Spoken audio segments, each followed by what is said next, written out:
Good afternoon. I'm Carol Christ, and I'm the Director for the Center in Studies in Higher Education, and I'm particularly pleased to welcome you to today's talk because of its speaker, Phil Stark. Philip is a professor of statistics and actually a very distinguished and important professor of statistics who's just recently taken on the task of being Associate Dean of the Division of Physical and Mathematical Sciences, Mathematical and Physical Sciences in the College of Letters and Science. And I'm so pleased that he's chosen to use his statistical knowledge and expertise to look at an extraordinarily important subject, which is teaching evaluations. I want to tell you a little bit about Philip's work in statistics, although I'm going to read this because I couldn't really capture it beyond reading it. His research centers on inference problems, especially confidence procedures tailored for specific goals. And so I think I understand the relationship of that to teaching evaluations. But what I wanted to read to you in particular was the set of applications of his work, because that's really extraordinary. The applications of his work include the Big Bang, causal inference, the U.S. Census, climate modeling, earthquake prediction, election auditing, food web models, the geomagnetic field, geriatric hearing loss, information retrieval, internet content filters, non-parametrics, risk assessment, and the seismic structure of the sun and earth, spectroscopy, spectrum estimation, and uncertainty quantification for computational models of complex systems. And I'm just amazed at that range of things that Philip's work can tell us about. And today, as I said, he's going to bring it to bear on teaching evaluations, which are so important, as I think you all know, in the evaluation of faculty for promotion and advancement, but they're also a critical source for faculty themselves in trying to improve their teaching. So they're a really important tool that is also very little understood. And so Philip is going to help us with that. Thank you so much, Carol. It's a pleasure to see you. I mean, we've known each other for decades now. And kind of you're explaining my research interest is really basically just outing me for having a very short attention span. So I'm going to talk about two papers, as joint work with Richard Freistadt, who's here at the Center for Teaching and Learning, Anne Boring, who's at SciencesPo in Paris, and Kellie Ottoboni, who's a graduate student here in statistics. The links are here. The slides will be posted if anybody's interested in clicking through anything. So my feeling about this work is really summarized very well by Gloria Steinem. The truth will set you free, but first it will piss you off. And as Carol knows, Gloria is a Smithy. Yes? Okay. So student evaluations of teaching. How many of you are faculty? Okay, administrators, non-faculty administrators, students.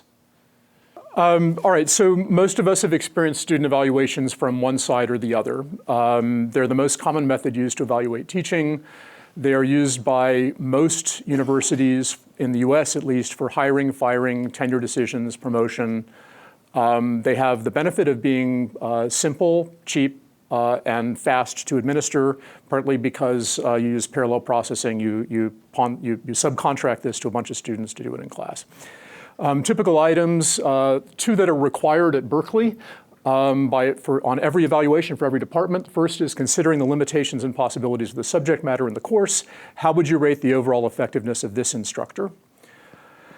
Second, considering the limitations and possibilities of the subject matter, how effective was the course? So both of these questions are about effectiveness. There are also some ancillary items around presentation, explanations, availability, feedback, time and effort that the students spent working on the class. In a lot of surveys, you find that roughly 40% of students spend at least 20 hours a week on each of their classes, which is an interesting phenomenon. So before talking about gender bias and other biases, which is really the main point of my talk, I want to talk about some of the statistical misuse of teaching evaluation data, where what we do with it is broken, even if the instrument itself weren't fundamentally broken. So one of the things that tends to get ignored is non-response. Not every student submits an evaluation at the end of the semester. At Berkeley, we have a slightly odd way of dealing with this. I think there's something that says that if the response rate is below X percent, I think X might be 60, 70, do anybody remember offhand? Then there needs to be an explanation for why it's so low, which is sort of blaming the instructor for the response rate in some level and tacitly assuming that a low response rate indicates something to do with bad teaching in and of itself. So student evaluations are an incomplete census of the students in the class. They're not a random sample of anything. And that's an important thing to remember. So the idea that you've sampled some fraction of the students doesn't mean that you've got a random sample of that fraction. Just to give you an illustration, suppose that you have 70% response rate in the class with an average of 4 on a 7-point scale. Berkeley uses a 7-point scale for most things. I think all departments are on the same scale. So you might think 70% is a high response rate. In fact, I think this is high in many instances compared to what we typically get. But that means the class average could be anywhere between 3.1 and 4.9, right? Because depending on how the rest of those people might have voted, the range of possibilities is enormous. Now, often when you look at assessments for promotions and tenure and whatnot, people are quibbling over 0.1 points. That this 0.1 points changes someone from being below average to above average. Right? So the fact that non-response can flip things by this much is actually really, really important, even on the assumption that SET measured something in the first place. So margins of error are meaningless in this context because these aren't random samples. They're incomplete censuses. And very often when people approach me to talk about this stuff, they want to say, well, can I just say that I had a random sample of size 50 out of a population of blah, blah, blah, and calculate a margin of error, and then I can put a confidence interval on it, I can test the hypothesis that it's bigger or less than the mean for the department. So it's like, no, you can't. I mean, you can go through the motions, but it doesn't mean anything at the end of the day. So one of the things to think about in looking at response rates is who ends up responding and why. In a lot of contexts in daily life, what motivates people to show up, to respond, to return a survey is dissatisfaction rather than satisfaction. So you might imagine that the lower the response rate, the more biased the responses are against the instructor, the lower the ratings would tend to be. That's not the only reason people do or don't respond. There's a big difference between administering the student evaluations in class versus administering them online. Faculty can engineer the response rate to some extent by doing it at the beginning of a review session for the final versus doing it on a day. So there's a lot of room here for slack, and it matters. So I love XKCD's cartoons. This one, I get in trouble for showing up contented at protests, right? Anyone for Scrabble later? Okay, so with apologies to Garrison Keeler, pretty much everything we're doing with the numbers shouldn't be done. An assumption in averaging these things or trying to compare them is that 3 means the same thing to every student, at least in a given class. This is separate from looking across different courses. And does a 5 in an upper division architecture studio mean the same thing as a 5 in a required freshman econ class with 500 students? And it probably doesn't, right? It describes a very different kind of experience, even if you're talking about the same student. Is the difference between 1 and 2 the same as the difference between 5 and 6? Is this really an interval scale? And no, it isn't. These numbers, the difference between 1 and 2, the increment doesn't matter. This is an ordinal scale, that somehow 1 is lower than 2 for a given student is lower than 3, et cetera, but that doesn't mean that the difference between 1 and 2 means the same thing as the difference between 3 and 4, even for the same student. Okay, most importantly, if we're talking about averages, does a 1 balance a 7 to make 2 4s, right? Does it, is there, okay, so averages throw away crucial information about the variability of scores. So an average of 2 1s and 2 7s is the same as an average of 2 3 4 5 6, 1 and 3 5s are all 4s, right? But this is an instructor who somehow polarized student opinion, and this is an instructor who gets very homogeneous ratings. Probably what happened in those classrooms is very different, right? All right, so what does the mean actually mean in this context? And I would say it doesn't mean anything at all. The mean's meaningless here because averages make sense for interval scales, not ordinal scales like student evaluations are measured on. It just doesn't make sense to do it. It doesn't make sense to compare average scores across courses, instructors, levels of classes, types of classes, modes of instructions, disciplines, so forth and so on, but we do it all the time in the academy. We shouldn't be ignoring variability and we shouldn't be ignoring non-response, even if the underlying measurements meant something, but we do. Reporting averages like this is seductive. I call this kind of thing quantification, right? You assign a meaningless number to something, you calculate averages, get 3 significant digits, and look, it's a number, it must mean something, right?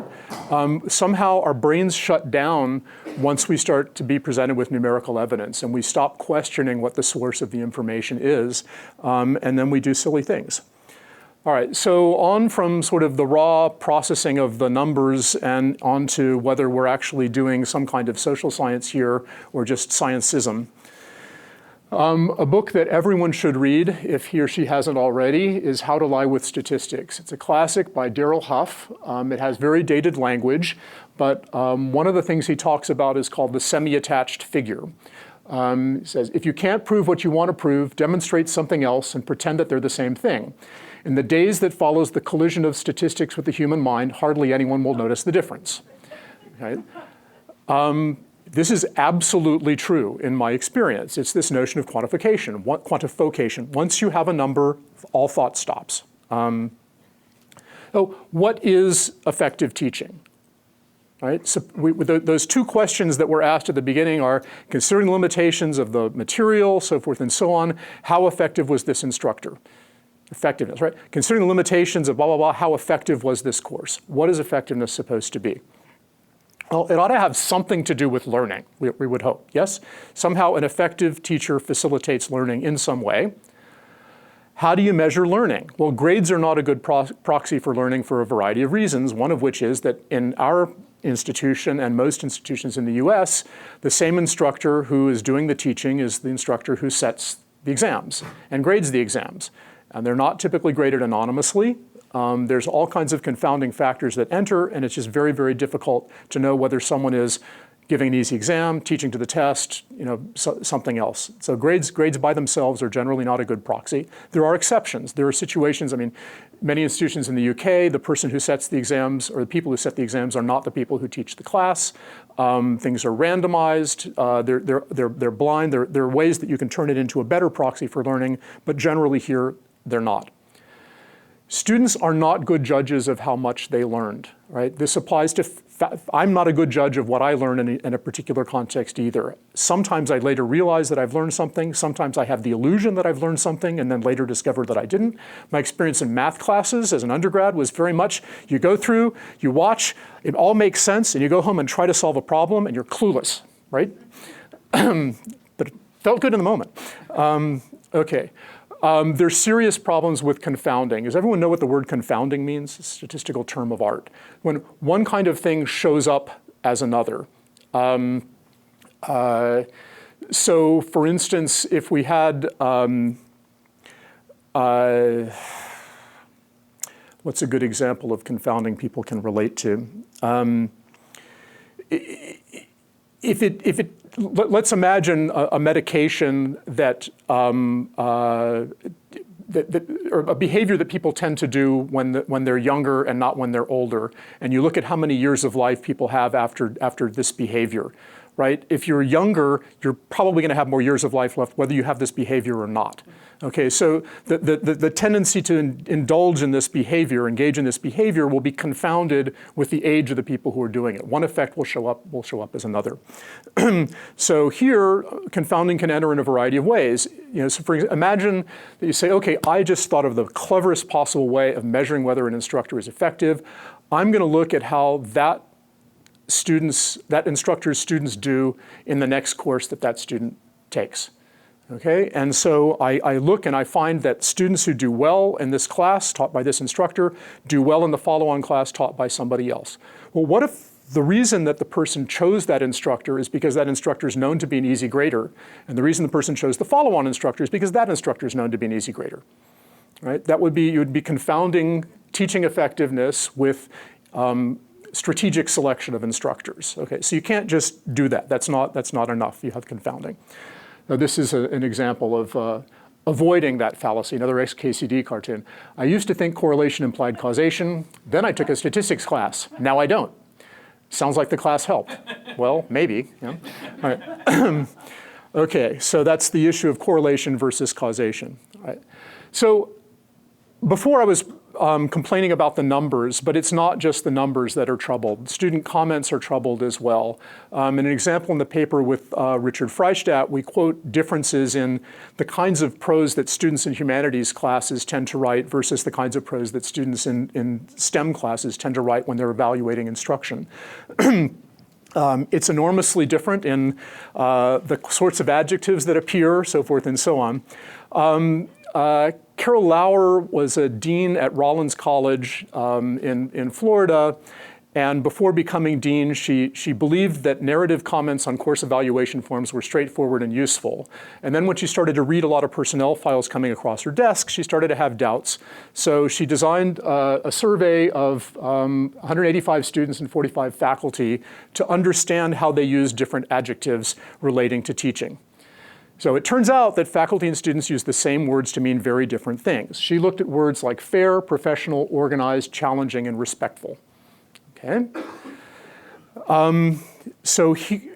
What does it mean to say that the instructor wasn't fair? Let's ask an instructor. What does it mean? If some student says he wasn't fair, what do you think? What do you think the student means? Didn't give me a high grade, wasn't fair. Okay, well, that's maybe true. Someone else, is another faculty member? Yeah. Graded people differently. Graded people differently. Treated people differently. Graded on non-academic criteria. Played favorites. Something like that, okay? Students, there are students in the audience. What do you mean when you say wasn't fair? Yeah. Well, it could mean a lot of the stuff that was said before, but it also could mean like the test was impossibly hard, that no one in the class could have done it, or the instructor didn't adequately prepare students to get the top grade in the class, which is a significant part of what every student's goal is. Okay, so you were put at an unfair disadvantage, maybe not disadvantaged compared to other students, but that somehow it didn't feel fair, didn't feel right. So here's what she found in her survey. So plays favorites and the grading problematic are kind of what faculty tend to think of, but students, a lot of, wouldn't help me with the homework, and it's too hard, right? Together, those add up to a big chunk of what's going on, right? Wasn't fair. So when we read student comments to try to understand how to use these evaluations for promotion cases, it's important to bear in mind that the words are not necessarily straightforward. Have people seen the Dr. Fox lecture? No? Has anyone seen this? Okay, so I've been given something like an hour and 20 minutes to talk, and I can use that full time in part by showing you some videos that I think are kind of interesting. This one is 5 or 6 minutes long, or I can show you some snippets of it, or we can cut to the chase. I'll just show you some summary stuff and we can go have a drink. But I'll play some of this and we'll see where we go from that, because it's worth, here's the Dr. Fox lecture.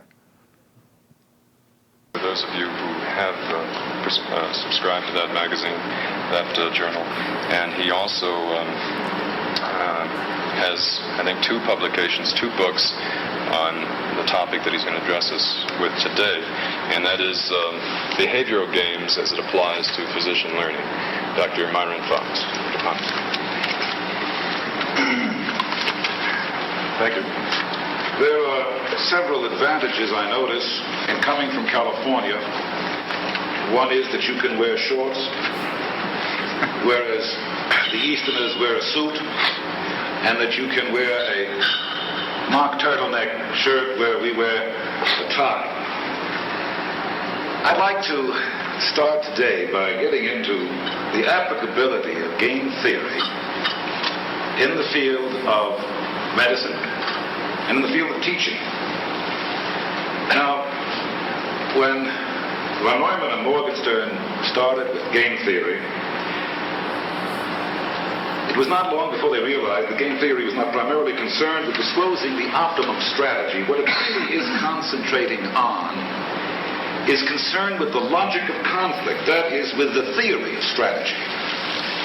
Now, in this way, interestingly enough, being here at the gambling state of Nevada, the question could be asked, does game theory differ from gambler's choice, where there was a conflict of interest between the two parties, out of which one is to emerge victorious and one is to be defeated? It is the application, if you will, of general systems where the entire man, the entire thing is discussed in relation to the ill of that patient, because everything changes. In ping pong, which does not correspond to to game theory at all, I have won 3 games, and game theory doesn't help a hell of a lot there. Chess. There have supposedly been a whole variety of differences. Chess does not come under this category because there are a whole series of potential shifts. And Capablanca, having a time in which he could think about this, instead thought for a moment and came back and accepted the challenge of Marshall and played Marshall psychologically as well as outplaying Marshall. He was worried that he'd be discovered because... I'm finished. Many years ago, there was a very great Russian chess player named Bogolyubov back in the days of the Tsar.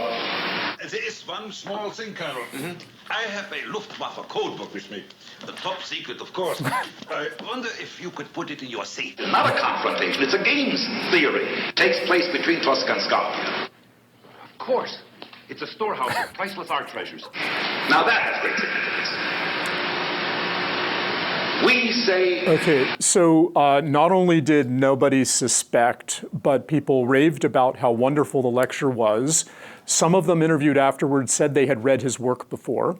The point of this is that it's easy even for professionals to confuse content with presentation. And that if you come across as authoritative, especially if you're male, you can get, people will feel that they've gotten something that perhaps they didn't actually get. What we would like to know is that our measure of, that we're measuring something that really does have to do with learning outcomes and with promoting good learning outcomes. So the reliability of a measurement has to do with whether different students would rate the same instructor the same way, or would rate the same instructor the same way at a later period in time. That's not necessarily related to effectiveness. As a thought example, you might get on 100 different scales and they might say that your weight was exactly the same. That certainly doesn't mean that they measured your height accurately, right? And it doesn't even mean that it measured your weight accurately. If you have an instrument that doesn't measure what it's supposed to do, simply relabeling the dial to be teaching effectiveness doesn't mean that it's measuring teaching effectiveness. And I assert that that's basically what we're doing with student evaluations. We're just relabeling the dial. So validity, the validity of SCT would have to do with whether SCT actually do primarily measure teaching effectiveness or something else. There's a lot of evidence that they primarily do measure other things like gender, attractiveness of the instructor, ethnicity of the instructor, the mathematical content of the course, the rigor of the course, time of day, class size, and things like that. They're really quite malleable. So here's another thing I'll inflict on you if you haven't. This is just worth watching because it's just so awesome. Okay, so the question here is, are teaching evaluations truthful or truthy, right? In our gut, we have this feeling that they have something to do with teaching effectiveness. Do they? Can you actually measure something? Is there some way that you can hold this up to a book instead of your gut, as it were? So we already know that there's unconscious biases against women and underrepresented minorities reflected in a variety of things. Grant applications, reviews of grant applications, there are experiments that change the gender of the applicant and see how they're rated. Similarly, letters of recommendation, if you look at the frequency with which different adjectives are used to describe women PhD students versus male PhD students when they're applying for a job, it's a different vocabulary. Job applications, there's evidence that women are discriminated against in that, in STEM fields and elsewhere. Oops, I'm missing a closing parenthesis. Credit for joint work, relatively recent work in economics finds that when a woman publishes, co-authors a paper with a man, she's implicitly given less credit for the work than if she co-authors with a woman or a solo author. And so I'm going to claim, and there's a lot of evidence, that this applies to teaching evaluations as well. It shouldn't be a surprise. Okay, so among the things that you will immediately hear if you make an assertion, a radical assertion like teaching evaluations are biased against women are, but I know some women who get great teaching evaluation scores, even win, the Distinguished Teaching Award, something like that, right? So what's wrong with that argument? Why is that not a counter-argument?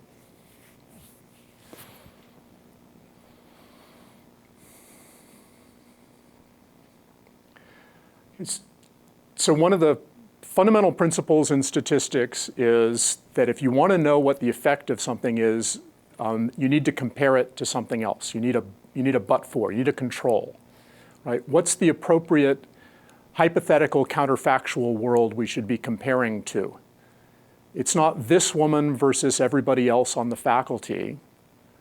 It's what would this woman's scores have been but for the fact that she was a woman, right? It's not, the issue isn't do women do as well as men according to this rating, it's are they disadvantaged by virtue of being women in this rating?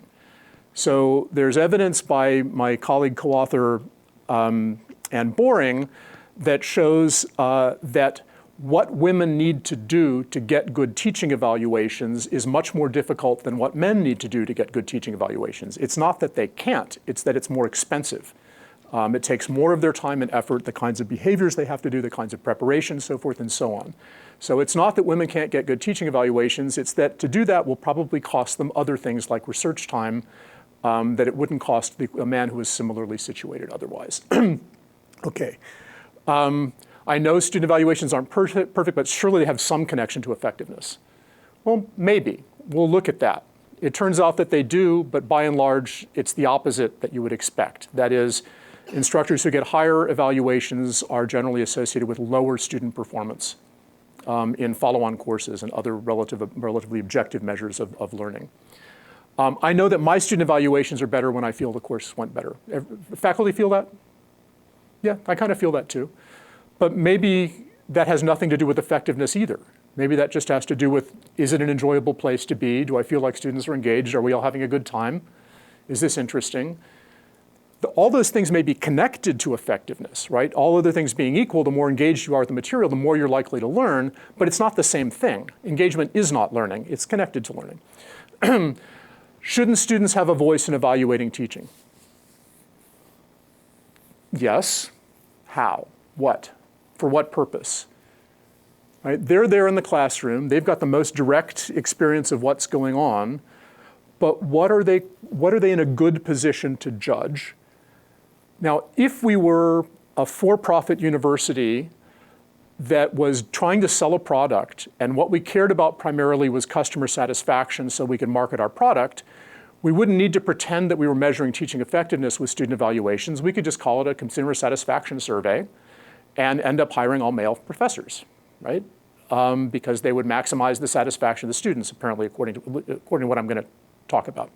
Of course, that would be illegal because that would have disparate impact. You're not allowed to do that, but certainly the pressure would go in that direction. But we're not doing that. That's not what UC Berkeley does, right? We claim to be trying to educate people and further knowledge and discover knowledge and help society, and pretending that what amounts to a consumer satisfaction survey is a measure of teaching effectiveness is, I think, just dishonest. All right. So here's some evidence before we get into the statistics of it. This was a wonderful thing just over a year ago. A dean at the Rutgers Camden Law School asked for students to stop commenting on women professors' clothing in their teaching evaluations. Okay. I have to say personally, I was flattered when I was a much younger assistant professor and in my teaching evaluation, someone told me I looked good in a black turtleneck. But it didn't particularly help me teach better. Okay, how much does appearance matter? So let's consider the source. This was a really interesting thing. To be given a tenure-level faculty position in areas like science, engineering. Twice as likely? Twice as likely in the study put out by Cornell, their Institute for Women in Science. So it appears that she's kind of going off of a few experiences she's had and not actually any facts. I want to pause this just. Well, I mean, just as a woman, I mean, if a woman has her hair all messed up or something, this woman doesn't take care of herself. If a man's hair is messed up. Okay, so we have this talk show of brilliant people evaluating the news. 3 guys in suits and ties and a woman in a tight, short red dress, right? This is already kind of bizarre. I just find this horrifying. Okay. All right. Let's go on.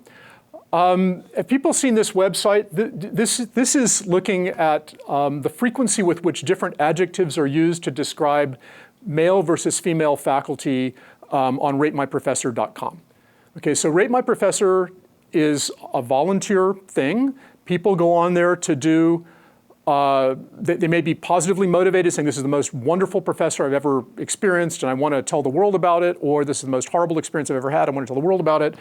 But if you think Rate My Professor is about teaching effectiveness, please explain to me why they have chili peppers to rate faculty. Okay, this is like kind of odd. All right, so this is a plot of the relative frequency with which the adjective cold is used to describe female professors versus male professors. If you are female, in every discipline you are colder. Cold is used to describe women more often than men. Okay, let's look at the live version of this because this is so much fun. Is this? That's the other one. I can't read without my glasses, but I'm pretending. Okay, so somebody want to? Here's funny. Men are funnier than women. Okay. I mean. Sorry. Mean.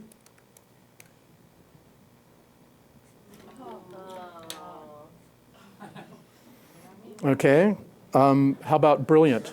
Try awesome. Brilliant.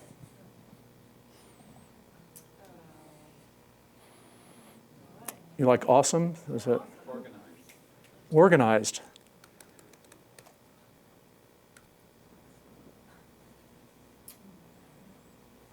Men are more awesome.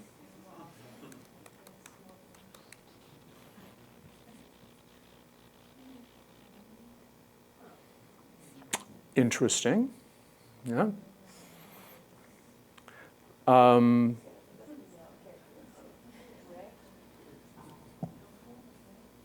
Helpful.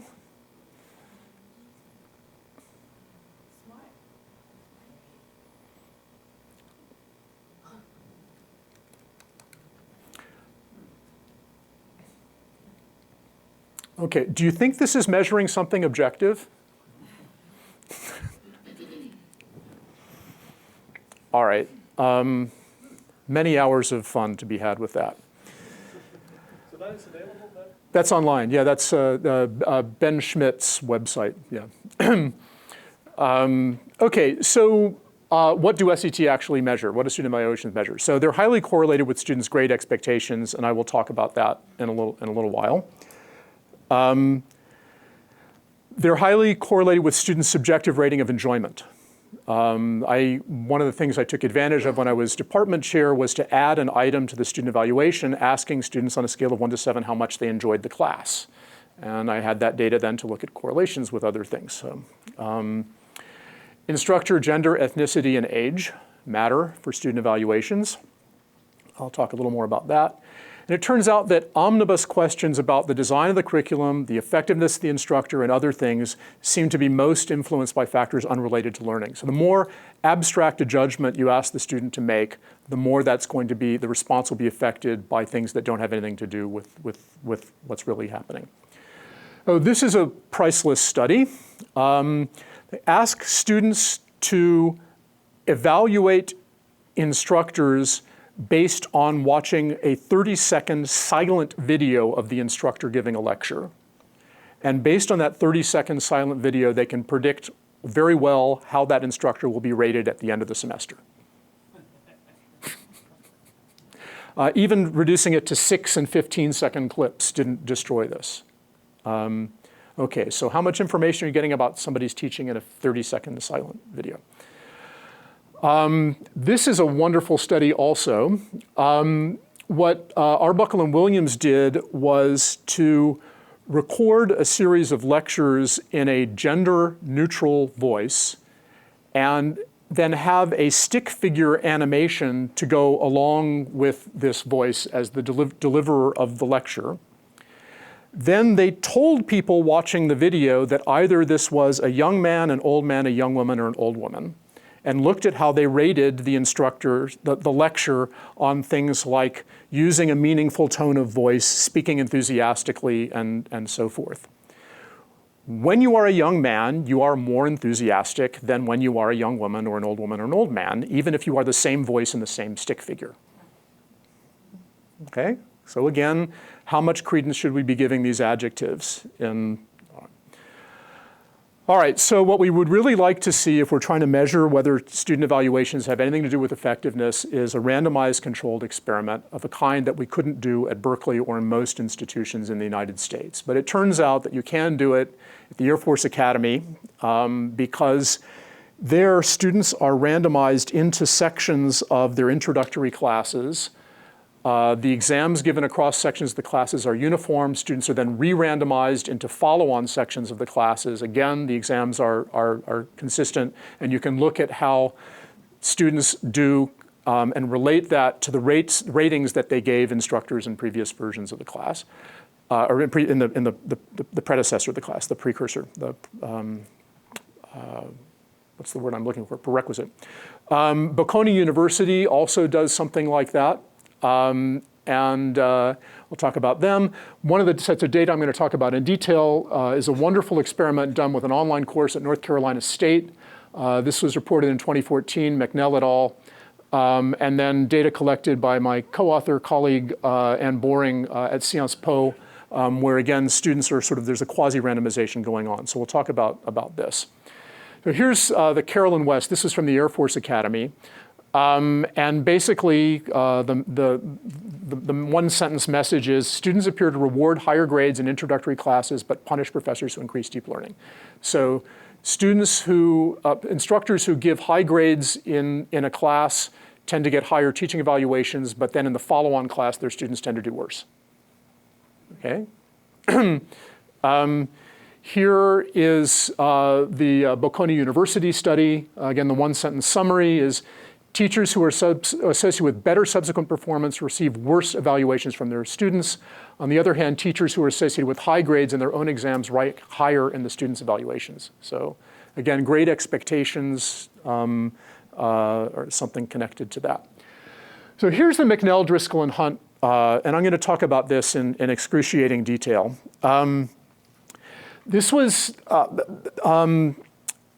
So William McNell and Adam Driscoll were graduate student instructors at University of North Carolina. They were teaching different sections of an online course where the only interaction with the students was through a discussion board. So the students didn't really know who the instructor was. At some point in the semester, Lillian says to Adam, "Isn't it really irritating, all this email? I don't know how you deal with it. It's so blah, blah, blah." And Adam says, "I know what you're talking about." Right? So apparently, the way the students were interacting with them was really quite different, and they hypothesized that this had something to do with their gender and came up with this great experiment where students were randomized into 6 sections of the class the next time they taught it. 2 sections were taught by the instructor of record, 2 by Adam and 2 by Lillian. In one of the ones taught by Lillian, she used her name, and in the other, she used Adam's name, and vice versa. Okay? They returned the exams at exactly the same time, so they were equally punctual or prompt, whatever. They gave exactly the same feedback in all of the sections that they were teaching, so forth and so on. So this is an opportunity to look at how much difference the gender of the name might make. They're both Anglo names. It's not like one is ethnic and the other not. It's it's fairly neutral, but for gender. If you look at the difference in their ratings when they used a male name versus using a female name, this is the difference in the average scores that they got on a 5-point scale. In every case, when they used a male name, they got a higher rating for this than when they used a female name. Now, the column, this is the p-value coming from the work that I did with Kellie Ottoboni and Anne Boring. This is the p-values they reported. Part of my work here is that I didn't like how they did the statistics. I did a nonparametric reanalysis of what they did. So that my intellectual contribution is that. I didn't do the experiment. I feel a little bit ashamed reporting on other people's work, but I hope that I've kind of improved the analysis a little bit. So let's look in particular at prompt. So the scale is a scale of 1 to 5. That's a range of 4. 5 minus 1 is 4. 0.8 is 25% of that scale. You get a 25% better rating for promptness when you use a male name than when you use a female name, even though the things are being returned at exactly the same time. That's kind of remarkable. All right. I'm sorry, this is the column that is ours. This is the column that is theirs. This is the permutation test is ours. So this shows up, this sticks out like a sore thumb in our analysis and not so much in theirs. All right. So there's a lot of tests there. If you're a stat geek, you worry about things like multiplicity. If you test many hypotheses, you have a larger chance of having a false positive result. We worried about that. We did an omnibus test for any difference. It turns out that a confidence interval for the p-value obtained by simulation, is between 0 and a half, and 5 times 10 to the minus fifth.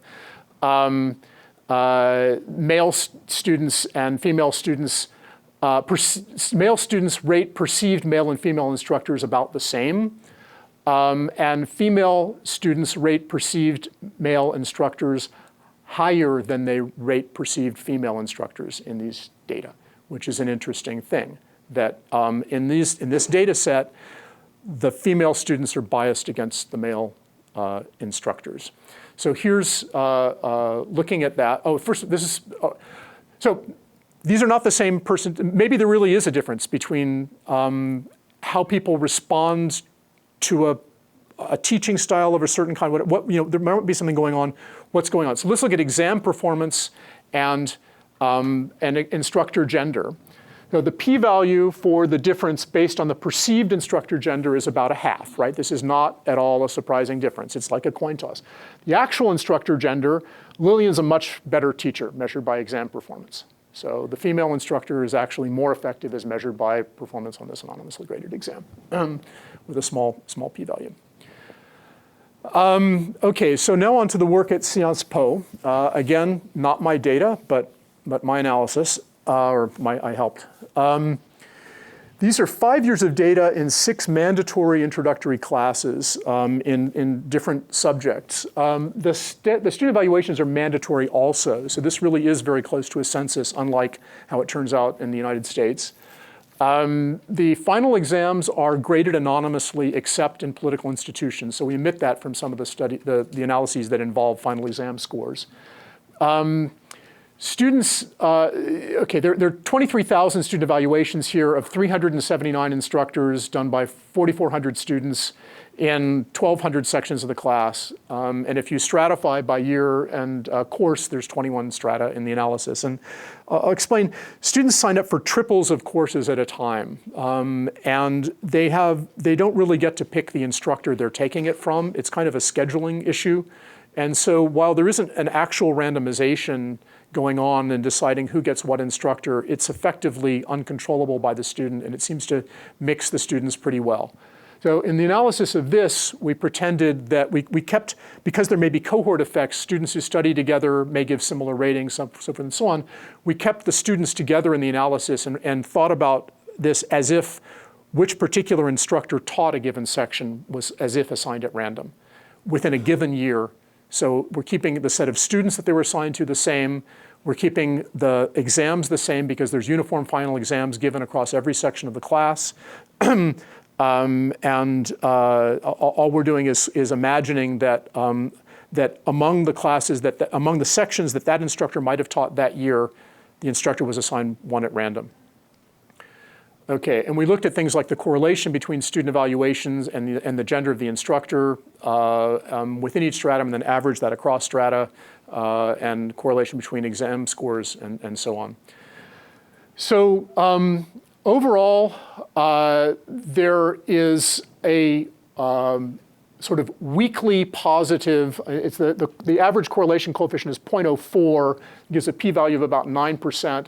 For 23,000 observations, or even for the 9, how many sections did I say there were?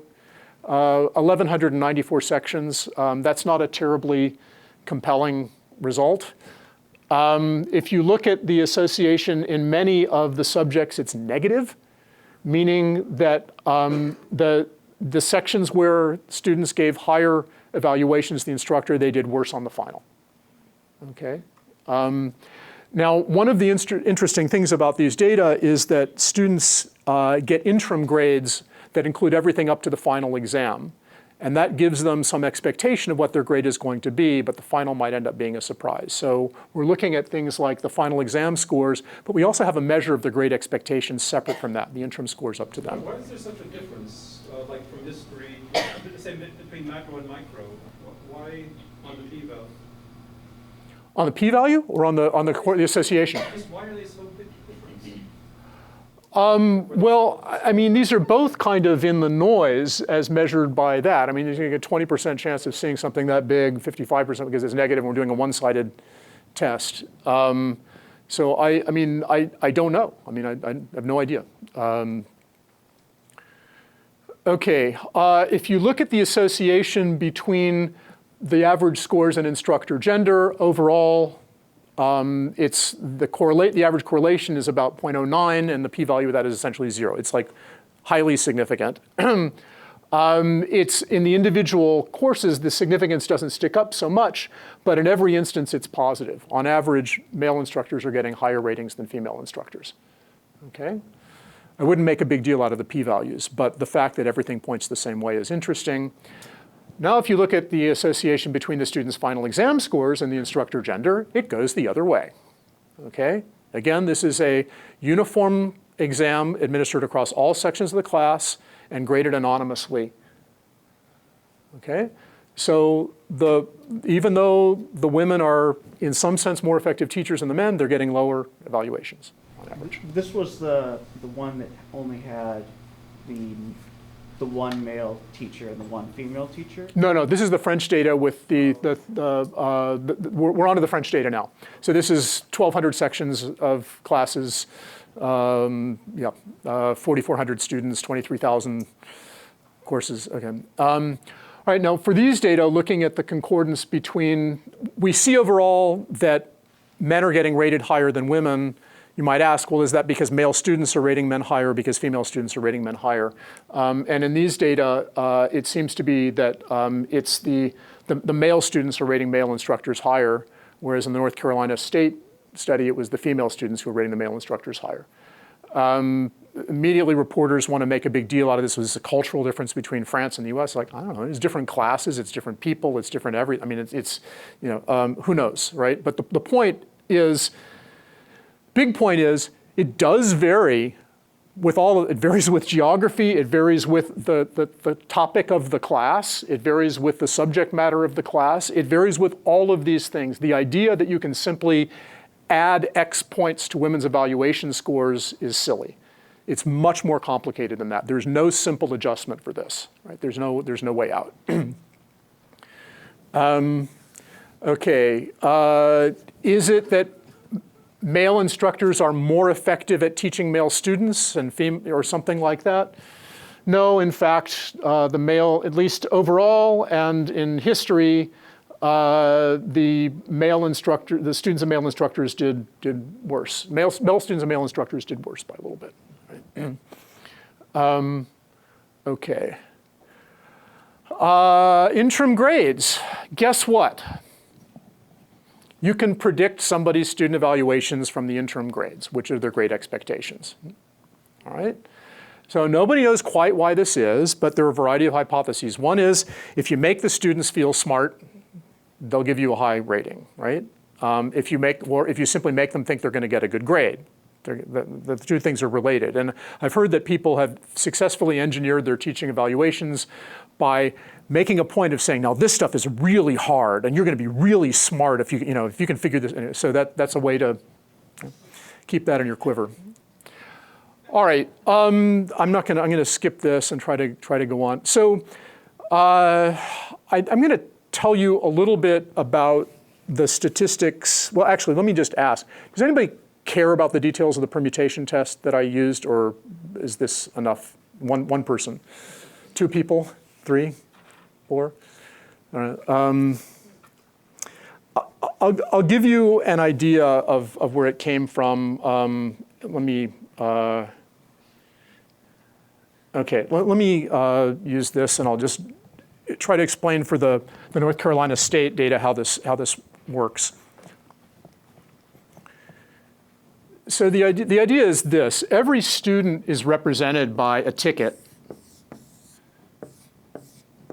and what I've got on here is, say, the score that I would give Adam if he represents as male, and the score that I would give Adam if he represents as female, and the score that I would give Lillian if she represents as female, and the score that I would give Lillian if she represents as male, okay, for the sake of argument. Now, the randomization takes a big group of students and splits them into 2 groups taught by the instructor. We're going to forget about those, and 4 groups taught by these GSIs. So here's Adam representing as male.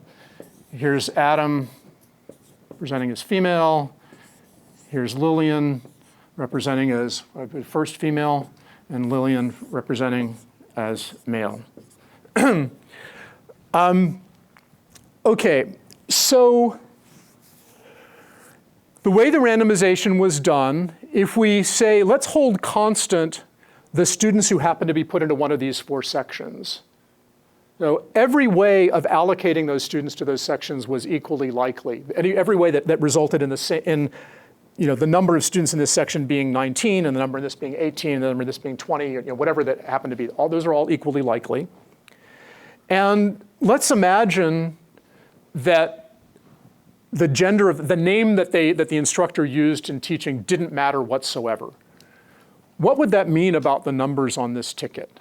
Right? If the name that they used didn't matter whatsoever, the score that this person would give Adam when he presented as male would be the same, equal to the score here.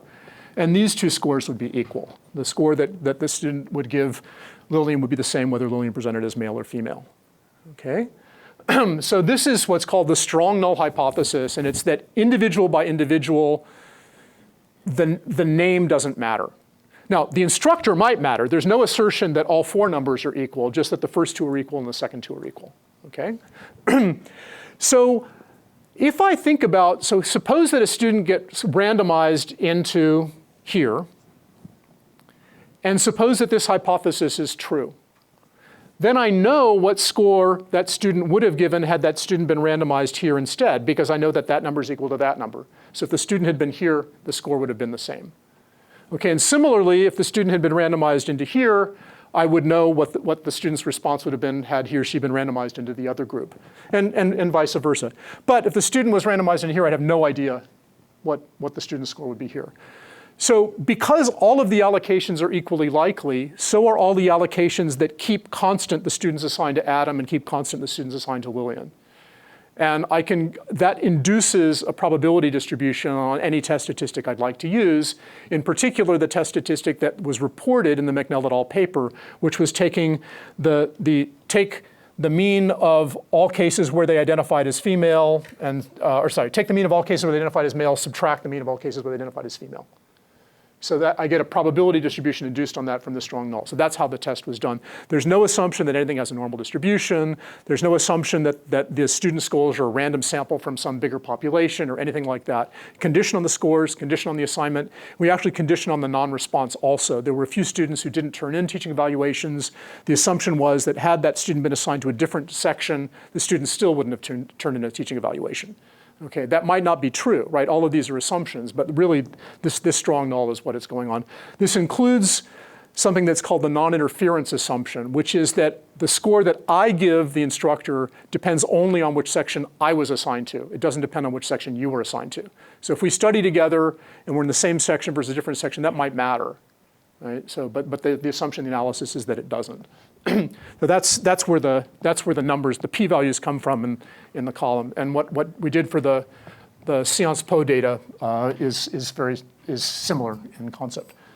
Again, a randomization test that doesn't involve any assumptions about sampling from populations or other. Okay, just a quick note on reproducible science. All of the code is published. The data for the McNeil et al. Paper is published. We were not allowed to release the data from the SciencesPo because of French privacy restrictions. We started to build a library for permutation tests in Python. It's installable from PyPy. We're actually planning to build that out. This is partly trying to get Python to be a more viable language for statistics, and partly to try to get permutation tests more widely disseminated. I'm going to skip over that. Okay, just briefly, I'll take an opportunity to piss on other people.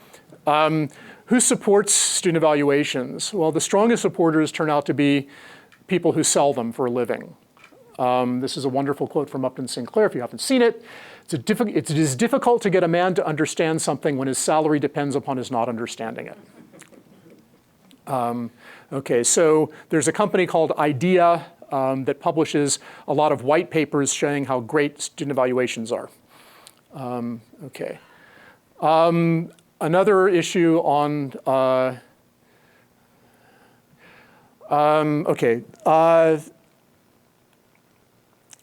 I basically claim that student evaluations are a lousy way to measure effectiveness. And I actually don't think that there is a viable way to measure teaching effectiveness at Berkeley.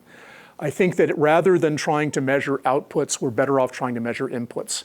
I think that measuring inputs that are associated with good teaching, that show that an instructor is putting in a reasonable amount of time, trying hard, trying to improve, is a better approach for promotion, tenure cases, so forth and so on. So they're dedicated, available, they're putting in effort, making new materials, revising the syllabi and existing courses, creating new courses, trying to improve, contributing to the teaching mission, supervising students, advising and mentoring. Do the students do well? So when I was department chair, I changed the policy in our department so that all faculty were encouraged to prepare a teaching portfolio, including a teaching statement, syllabi, course notes, websites, assignments, exams, anything that they wanted to put in to have me look at to evaluate their teaching, I was happy to look at. I then, and the department chair now, and the promotion committee would look at the portfolio and try to assess what was going on. We insisted on peer observation before every milestone review. So before mid-career review, promotion to tenure, full professor, step 6, at least one person would watch at least one class, right? This is a de minimis requirement, right? This is not enough, right? But it's better than nothing. For the student evaluations, I would report response rates and the distributions, but I would not report averages. The only reason for reporting anything about them is that the budget committee requires it. Right? It's part of the APM currently. Try to summarize the themes of comments. If you see something that exists across multiple classes that the instructor has taught and seems to be echoed a lot, that might be something to pay attention to. All right, how hard or expensive is it? So the classroom observation took the reviewer about 4 hours, including the observation time itself. That included conversations, the opportunity for the candidate to respond.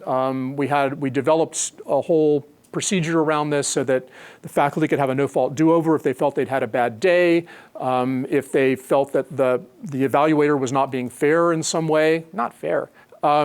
They could have someone else observe as well, so forth. So if we did this for every milestone review at that minimal level, that would be something like 16 hours over a 40-year career, right? This is not a lot of time and effort to invest in teaching improvement. I would think we could afford to do rather more than that. Right? Okay. Yeah. Yeah.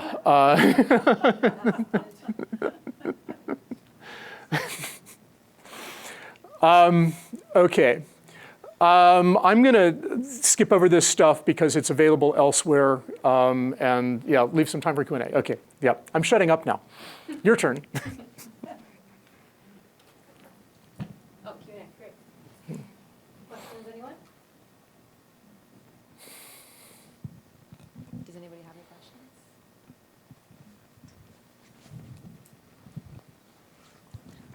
So, for the, I noticed that you, in the previous, it didn't seem like you included the, I'm sorry, I was going to take a second to formulate my No, question. take your time. Take your time. No hurry. How about, let's see, the correlation between, or actually, does anybody else have another question? Come back to me. You can have the mic back anytime. It's all good. Sure. So this is a practical question from an administrator. I accept the premise, or actually not the premise, I accept what you've been explaining to us here, that this is a crap way to evaluate effectiveness. Does student satisfaction matter at all? And if it does, to what extent? Right at the end, I think you alluded to something about pattern recognition and comments, and that might be something that you would zero in on. And this has been my experience reading tens of thousands of these things over the last 20 plus years. So I'm just interested in unpacking that a little bit. Thank you. Yeah, okay, so I think let me see if I can unpack your question a little bit. Let's start with what sort of objective things students can contribute to the measurement of. The list from the McNell et al. Paper showing that men got higher ratings than women for everything from praise to promptness indicates that that's not a good list. And we know that effectiveness isn't a good thing. I do think that there are direct experiential things that students are uniquely positioned. Now, some of them seem really basic, like could you hear the instructor's voice from the back of the room? Could you read the instructor's handwriting? Those are incredibly important for teaching effectiveness, and the students are uniquely positioned to tell. I do think the students know whether they enjoyed something or not. There is actually experimental evidence in psychology and economics that suggests that if you ask a student that, the student will remember whether the student enjoyed that lecture and maybe one before, but not necessarily one from 2 weeks ago. So that's already troubled. I do think that we want our students to be happy. We want our faculty to be happy too, and our administrators. I don't really know. I mean, I think that there are outliers in both directions that really stand out. I mean, if you get student comments saying, the instructor showed up for class naked all the time, you might want to pay attention to that, or the instructor was never at office hours. Although never at office hours sometimes means I went once and office hours had been canceled. It's all kind of difficult. I don't have a good answer to it. I do have the kind of truthiness feeling that like it's got to matter. Somehow it has to matter, but exactly how and how do you weigh it? And I don't know. Does anybody have a better? Any other faculty? I mean, you've read a zillion cases. It's actually very interesting what you suggest. What you did at in statistics is what a very different kind of institution, Smith College, did. That it was every faculty member had to evaluate every candidate for promotion by visiting often more than one class. It was enormous emphasis on a teaching portfolio. And another thing is students didn't get their grades until they turned in their teaching evaluations. So you got 100% response. That brings up two things. So first of all, our own campus policy for evaluating teaching for tenure and promotions says don't rely on student evaluations as a measure of effectiveness or organization, right? It's just that the budget committee in practice will work with whatever it's given. So if they're only given that, they'll make the decision based on that. And instead, it would be great if we enforced that and they would kick cases back saying, this is not enough information, we can't tell. We're not rejecting it, we just don't have enough information to make a decision. The other thing is, on the, was about to do with if we want teaching to improve, we should be paying attention to it, right? So getting people into each other's classrooms, watching each other teach, and starting a conversation around that is a great way to make teaching better, even if you can't quantify how well somebody is doing. One of the most valuable things I've done in my entire life for my teaching was to teach a big ideas class with 5 other faculty members, and co-thinking with them the syllabus, the assignments, watching them lecture, watching how they engage the class, all that was really revelatory for me. It really improved my teaching, or at least I think it did. I can't measure that, but, but I think it did. Oh, you ready? Sure. So regarding student enjoyment of the classes, it seems like that would be a potentially important factor when we're talking about the correlation, and obviously I don't have the data for this, but just making a truthiness assumption, that could correlate to student inspiration or student involvement in the subject. Is there any way we can control for that or get to the meat of that one? Yeah, so this is the kind of question that I imagine would get at something like that, right? If this was, an elective, did you plan to take a sequel before? Do you plan now? Did you enjoy the class? Did you find it easy or hard, interesting or boring? I mean, these things that describe the experience. This is important stuff to know. I don't know exactly how you use it, but it seems like it could help rethink the syllabus. It could help rethink the presentation. I mean, all in all, we want to maximize a bunch of things. There's no reason to think they're incompatible. Student happiness, learning, faculty happiness, all of these other things, engagement. But there seems to be some tension the way the system works right now. The tension right now seems to be if you need good evaluations to get promoted, the way to get those good evaluations is to teach to the test, give high grades, make the students happy, as opposed to help them learn more. Well, I mean, I guess, is it possible that you could have a situation where helping the students learn more, but in a very uncomfortable way, accomplishes one goal, but sort of risks turning that student off to that subject matter entirely? Absolutely. Welcome to the math department. Yeah, and the stat department. Yeah.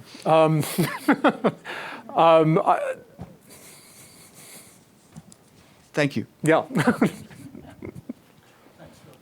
You're welcome, anytime. To take a slightly contrarian approach to this, I come from a country where actually in a lot of places the unions don't allow students to evaluate the professors. Mm-hmm. A result of that is a lot of the time, let's remember this, we don't actually get any training to be teachers. We actually don't. So consequently, a lot of the time the professors never learn how to teach. And, so you end up with basically a really chronic waste of taxpayers' money. Mm-hmm. This brings me to the first suggestion, which is, I'll put in the form of a question. Wouldn't it really be very useful just to hand the student evaluations back to the professors? Because not go through the head of department. Yep. It's basically for their eyes only. And also, this will help because the students will know that they're not being used in any political games within the department. Mm-hmm. I can give you, for example, in one of their recurrent attempts to fire Peter Duisberg here, they've given him courses to teach that he obviously was not really equipped to do. And, so the students actually feel in a very invidious. Secondly, the students are also aware that in the case of a course which may not be taught very well, but which is compulsory, that they can go to Coursera or edX and find a good version of the course there. So instead of bringing this infantile kind of thing, these when we get these kids, they're 18 and they've had 12 years of good education already. Why not actually empower them? Why not give them the chance to actually take this course somewhere else if they're not happy with the professor, and get their grade from that? And essentially re-empower them, which I believe is what's going to happen in any case. Those are very interesting suggestion. So in France, the first suggestion is exactly what happens. It's against the law for the administration to use the teaching evaluations. They're for the eyes of the instructor only, which is an interesting approach. And I think that there can be valuable information there. There can also be, yeah, I like that, right? The second is interesting because in part, again, it's an opportunity for confounding. If students are not actually equipped to judge very well whether a class is effective and how much they're learning, unless you're going to have some kind of exams to determine what they've learned, they may end up making the decision of which version of a course to take based on things that don't ultimately serve their academic interests, right? Because it's fun, the instructor's entertaining, it's, whatever. And so being the academic snob that I am, I would think that the typical Berkeley professor is going to do a better job of of a particular class than the typical professor from somewhere out there.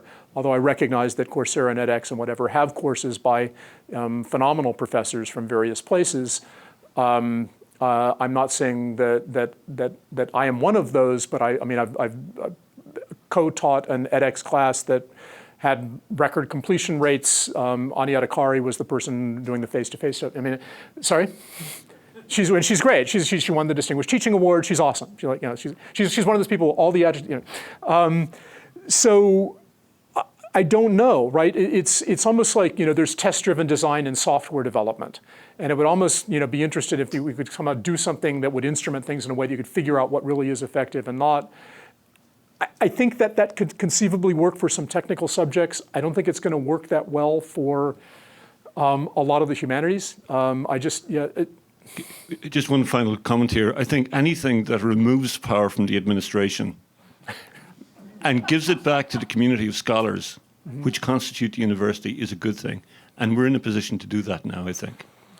So one of the biggest hurdles to getting rid of student evaluations on campus is going to be the faculty.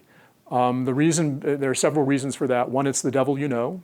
Another is that any solution we come up with is going to require more faculty time than subcontracting the evaluation to students for 10 minutes in a class. And the burden will probably be largest on department chairs and a little less for others, but somebody's going to have to go and watch the classes or do this or that, wade through a teaching portfolio and suss it up somehow. So I don't know, it's going to be work. But if we care about teaching, we care about teaching. If we don't, we don't. One last comment. I do, but surely the ultimate comment is the students don't want to do the course anymore, and and it is really unfair to students to say that if a professor is sucking up to the students are going to recognise that immediately. Okay, sorry. We have time for one more question. Thanks. That's very interesting. I've loved to read all your articles on this matter. All two of them, yes. Is it only all two? Really? It feels like many more. Okay, must have read the same one many times. And behind what you're saying, it seems that the student appears to be a sort of, almost like incapable of understanding good teaching, whereas faculty, in their observations, will be able to. So I'm not convinced that faculty are any better able to actually evaluate what's going on in a classroom than students are. And that's the first point. And the second point, I suppose, is related. Yeah, I'm totally convinced by all the biases. But even when you remove the biases, is there not something still left that one can take seriously on students' comments? So first issue is, are faculty any good at evaluating teaching? And or better than students? And I don't have any evidence. We are, as you were pointing out, most of us have no training in teaching and aren't very good at it. But we might be maybe better than students at least in a particular class, looking around at faces and seeing whether the students are following what's going on when somebody else is presenting, and looking at a syllabus and saying, this is a problem. Wow, I'm going to use that idea next time I teach. So and certainly we're subject to gender biases in our judgments as well. That's what some of the other stuff in here document. So I don't know that we're better. I do think getting us talking to each other about teaching is a really good thing. Getting us into each other's classrooms, I think, is a really good thing. The weight that those comments should get in assessment versus improvement versus just paying attention, I don't know. I'm sorry, the second thing you said, surely they have something. So that's the truthiness. Like, I want to believe that that's true, but the data seem to show that to the extent that there's a pattern, that there is an association, it actually goes the other way. That higher scores go with less learning. Now, I know there's exceptions. I know there are people who are just brilliant, amazing lecturers who help people really deeply understand. But you know, most points are kind of in the middle of the cloud. They're not at the ends of the cloud. And I just think it doesn't seem, I mean, the data just don't seem to go that way as much as I wish they did. Let's thank Phil for his talk. Thanks a lot.